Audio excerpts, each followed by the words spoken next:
شارح بخاری امام قسطلانی نے اپنی کتاب میں یہ لکھا ہے، آپ فرماتے ہیں کہ حضور کی ولادت سے 1000 سال قبل 1000 سال قبل حضور کی ولادت کی خوشی منائی گئی۔ وہ کیسے؟ طبہ عمیری نام کا ایک شخص تھا، ایران کا بادشاہ تھا، مختلف علاقوں پر اس نے حملہ کیا، فتوحات کی، ان کو فتح کیا۔ چلتے چلتے طبہ عمیری اور اس کو پورا لشکر، طبہ عمیری جو بادشاہ تھا اس کے ساتھ 2.5 لاکھ کا لشکر تھا۔ چلتے چلتے وہ یثرب کی آبادی میں پہنچ گئے، جو موجودہ مدینہ طیبہ ہے، مدینہ شریف میں پہنچ گئے۔ جب یہاں پہنچے طبہ عمیری اور اس کا لشکر کیا دیکھتے ہیں، اب وہ تو آئے تھے یثرب کو فتح کرنے کے لیے، جنگ کرنے کے لیے، 2.5 لاکھ کا لشکر لے کر۔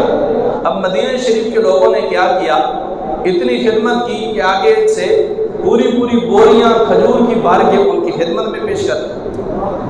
جو ایران کا بادشاہ تھا طبہ عمیری، وہ بڑا پریشان ہو گیا، کہنے لگا یہ کیا ماجرا ہے، ہم تو اس خطے کو فتح کرنے آئے ہیں، ہم تو یہاں قبضہ کرنے آئے ہیں، لیکن یہ لوگ ہماری خدمت کر رہے ہیں، پوری بوری کی بوریاں ہماری خدمت میں کھجوریں پیش کر رہے ہیں۔ جب اس نے پتہ چلایا تو لوگوں نے اس سے کہا، بھائی آپ تو 2.5 لاکھ کا لشکر لے کے آئے ہو، اگر 5 لاکھ کا لشکر بھی لے کر آؤ پھر بھی ہمیں کوئی خوف و ڈر نہیں ہے۔ اس کی وجہ یہ ہے کہ ہم نے کتابوں میں پڑھا ہے، یہ وہ جگہ ہے یہاں اللہ کے آخری نبی محمد مصطفیٰ صلی اللہ علیہ وسلم آخر الزمان نبی تشریف لانے والے ہیں، اور آپ کی آخری آرام گاہ بھی یہی ہوگی۔ تو یثرب کے لوگ کہنے لگے، یہ جو ہم نے آپ کی بارگاہ میں کھجوریں پیش کی ہیں یہ کسی اور وجہ سے نہیں، بلکہ یہ آخر الزمان نبی کی ولادت کی خوشی میں ہم نے کھجوریں پیش کی ہیں۔ تو نبی کی ولادت سے 1000 سال پہلے طبہ عمیری کے لشکر کو یثرب کے لوگوں نے کھجوریں پیش کی، فرمایا اس خوشی میں کہ آخر الزمان نبی اس خطہ میں، اس آبادی میں تشریف لانے والے ہیں۔ پھر وقت گزرتا گیا، طبہ عمیری کو پتہ چلا، اس نے کہا کہ ہم یہاں سے آگے ہجرت کرتے ہیں، آگے چلتے ہیں۔ لشکر کو لے کے آگے جانے لگا تو طبہ عمیری کے ساتھ 500 جید علماء کرام بھی تھے۔ اس وقت کے جو بادشاہ تھے، جو حکومت کیا کرتے تھے، جو سیاستدان تھے، ان کا یہ معمول تھا کہ وہ اپنے ساتھ جو ہے علماء، قاضی، مفتی، بڑے بڑے لوگ رکھتے تھے تاکہ شریعت کے حوالے سے وہ ان کی رہنمائی کریں۔ لیکن آج تو یہ ماجرا نہیں ہے، آج تو جو بھی بندہ ہے وہ کہتا ہے میں ہی سب سے بڑا عاشق رسول ہوں۔ گناہگار تو صرف ہماری عوام ہے، مشرف ہے تو وہ بھی سب سے بڑا عاشق رسول ہے، وہ کعبے میں گیا۔ کسی اور کو لے لو، وہ بھی بڑا عاشق رسول ہے، اس نے کعبے کے اندر جا کے نماز پڑھی۔ تیسرے کو لے لو، وہ بھی بڑا عاشق رسول ہے، اس کے لیے روزہ رسول کے دروازے کھولیں گے۔ وہ تو عاشق رسول ہے، تو عوام کا قصور ہے کہ جو عوام اتنے سالوں سے ان کو ووٹ دے دیا۔ عوام عاشق رسول نہیں ہے، جو اوپر بیٹھنے والے ہیں وہ عاشق رسول ہیں کیونکہ وہ کعبہ کے اندر جاتے ہیں، وہ عاشق رسول ہیں کیونکہ وہ روزہ رسول کے اندر جاتے ہیں۔ بھائی کعبہ کے اندر جانے سے بندہ عاشق رسول نہیں بنتا، مدینہ شریف میں روزہ رسول کے اندر جانے سے بندہ عاشق رسول نہیں بنتا۔ بندہ عاشق رسول تب بنتا ہے جب دل و جان سے رسول اللہ سے محبت کرتا ہے۔ تو طبہ عمیری نام کا بادشاہ علماء سے مشورہ کیا، فرمایا یہاں سے آگے چلتے۔ علماء نے فرمایا کہ ہم تو یہاں سے آگے نہیں جائیں گے، ہم تو آخر الزمان نبی کا انتظار کریں گے، وہ آئیں گے۔ تو اب طبہ عمیری نے ایک خط لکھا رسول اللہ صلی اللہ علیہ وسلم کے نام، ان علماء میں سے جو سب سے بڑا عالم تھا اس کو وہ خط دیا۔ فرمایا جب آپ کی یہ ڈیوٹی ہے کہ نسل در نسل یہ خط آپ نے چلانا ہے اور اس کو آگے لے کے جانا ہے، اور یہ خط رسول اللہ تک پہنچانا ہے۔ اب یہ خط اس نے اپنے پاس رکھ لیا، طبہ عمیری آگے چلے گیا اپنا لشکر لے کر۔ علماء رسول اللہ صلی اللہ علیہ وسلم اور آخر الزمان نبی کا انتظار کرنے لگے کہ اللہ کے آخری نبی تشریف لانے والے۔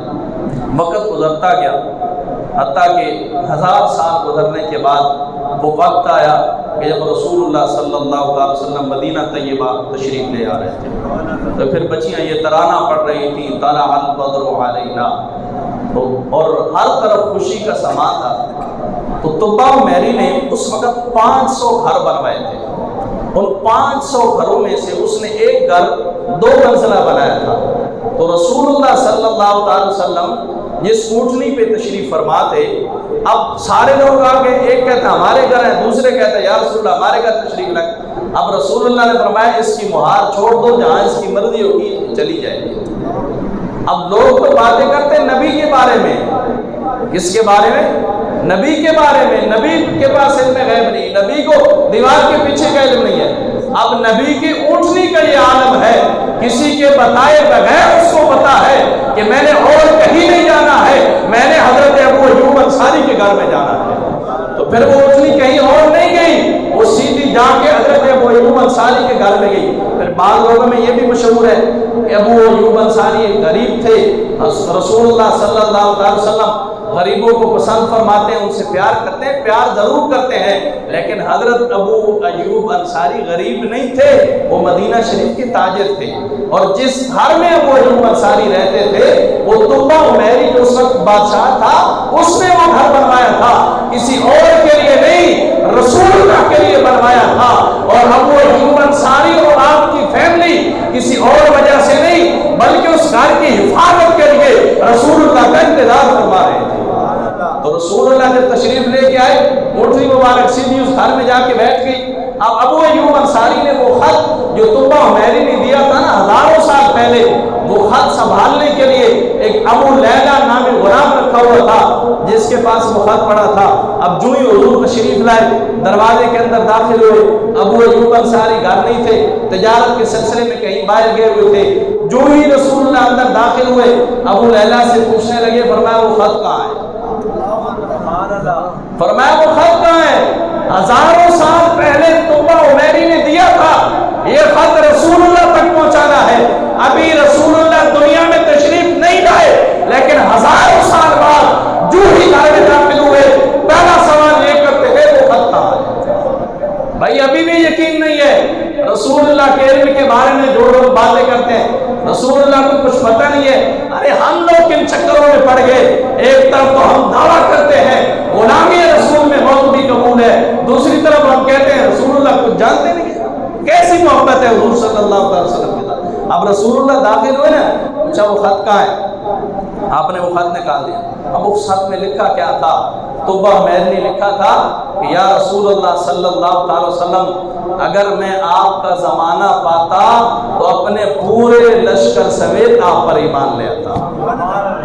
اور آگے اس نے گزارش کی تھی کہ یا رسول اللہ صلی اللہ علیہ وسلم، آپ جب تشریف لائیں میرا خط آپ تک پہنچے، میں آپ پر اسلام بھی لے کے آتا ہوں، اور کل قیامت والے دن آپ نے میری سفارش بھی کرنی ہے۔ تو رسول اللہ نے وہ خط پڑھا، حضور نے فرمایا لوگوں گواہ ہو جاؤ، میں نے طبا عمیری کے اسلام لانے کو بھی قبول کر لیا ہے، اور کل قیامت والے دن پھر ان کی شفاعت بھی کروں گا۔ تو یہ رسول اللہ صلی اللہ علیہ وسلم میلاد شریف کی، ابھی رسول اللہ دنیا میں تشریف نہیں لائے، ہزاروں سال پہلے طبا عمیری کا جب لشکر یثرب کی سرزمین پہ آتا ہے، مدینہ کے لوگ کھجوریں پیش کرتے ہیں، پوچھا جاتا ہے کیوں؟ فرمایا اس وجہ سے کہ اس دھرتی میں نبی آخر الزمان